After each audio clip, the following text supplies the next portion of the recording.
Thank you, Bob. I will now ask the GMB to move the emergency resolution on the humanitarian crisis in Sri Lanka.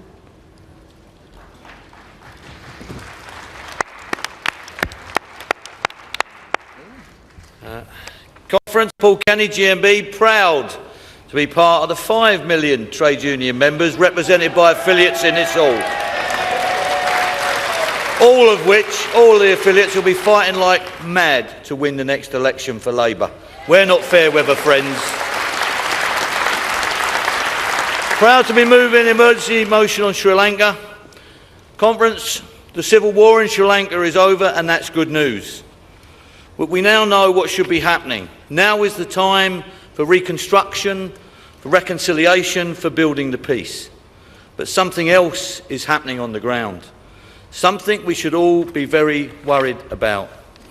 Men, women and children have been rounded up and placed in camps. More than 250,000 Tamils are living in desperate conditions, and nobody hears them. Families lie awake at night crying for their loved ones that they cannot reach and get no word from. And how bad is life in these camps? The Sri Lankan government has turned away foreign journalists because they are afraid of the world hearing the truth. But stories seep out, and they tell of desperation and heartbreak. The camps are tightly packed, and they are surrounded by barbed wire. They are tightly guarded. Life for people in these camps is truly desperate. The Sri Lankan government calls them welfare villages, but history has a very different name for them. Do we care? Of course we do.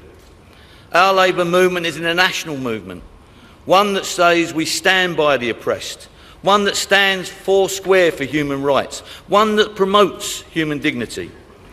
This conference has no shame in calling for a humanitarian solution in Sri Lanka. It should have no hesitation in calling for the government in Sri Lanka to keep its promises. It should have no hesitation in saying to the authorities there, open your doors, let in the journalists, what do you have to hide? The Sri Lankan government has made promises to the United Nations and world governments, including our own, to close these camps and let the people return to their homes, and it's not happened. They have not kept their promises, but must hold them. We must hold them to those promises, and things could get worse very quickly. The monsoon rains are due, and with them comes the risk of flooding. Already heavy rains have flooded latrine pits, causing raw sewage to flow around the tents people live in. So there is no time to lose. Our governments keep up the pressure, and you know we can't just complain about the regimes we don't like. We've also got to tell other regimes, whether it's in Sri Lanka or in the US, as in the case of the Miami 5, that justice is justice. We must demand Sri Lanka opens its doors to aid charities and journalists. We must demand that relatives on the outside get full details on who is being held, where and in what conditions. And demand Sri Lanka does what human dignity requires. Let these people free. The suffering of the children in these camps must touch the hearts of everybody in this hall. So let's go back and do what we do. Let the message go out from here, from Labour, that we hear you. You can trust us to help the Tamil people. Please support this resolution.